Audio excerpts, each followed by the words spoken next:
আমার আজকের রেসিপি হলো চুলার তৈরি পাউরুটি। এই পাউরুটিগুলো অনেক সময় ধরে সফট থাকে। এগুলি দিয়ে আপনি বার্গার বানিয়েও খেতে পারেন কিংবা এমনিতেও খেতে পারেন। হ্যালো এভরিওয়ান, আসসালামু আলাইকুম। সবাই কেমন আছো? পাউরুটি বানানোর জন্য আমি প্রথমে নিয়ে নিয়েছি 1 গ্লাস কুসুম গরম জল। আপনারা চাইলে এখানে জলের পরিবর্তনে লিকুইড দুধ নিতে পারেন, কিন্তু অবশ্যই সেটা কুসুম গরম হতে হবে। তার মধ্যে সামান্য একটুখানি লবণ, 2 চামচ চিনি এবং 2 চা চামচ ইস্ট। এই ইস্টের ডিবিটা আমি নিয়েছি ফ্লিপকার্ট থেকে, যার বডি পিন রয়েছে 250 টাকা, কিন্তু ফ্লিপকার্টে আমি সেটা 200 টাকায় পেয়ে গেছি। সব কিছু দিয়ে আমি ডেকে রেখে দিব 10 মিনিটের জন্য।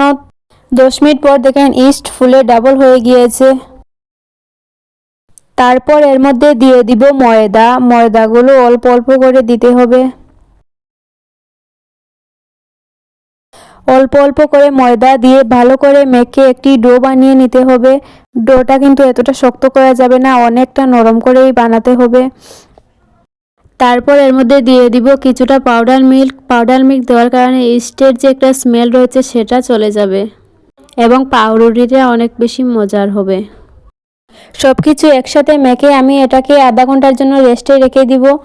অবশ্যই সেটা ডেকে রাখতে হবে যতক্ষণ না এটা ফুলে ডাবল হয়ে যাচ্ছে। তো আমি এটাকে আধা ঘন্টার জন্য রেস্টে রেখে দিয়েছি। আধা ঘন্টা পর দেখেন আমার এটা ফুলে একদম ডাবল হয়ে গিয়েছে, একবারে উপরের পলিথিন অবধি চলে এসেছে। তো উপরের ক্যারি ব্যাগটা সরিয়ে এর ভিতর থেকে হাওয়া বের করে নিতে হবে।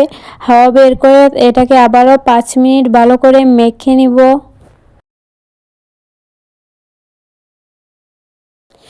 তারপর একটি বাটির মধ্যে একটুখানি তেল মেখে নিব। তেল মেখে এর উপরে দিয়ে দিব কিছুটা ময়দা।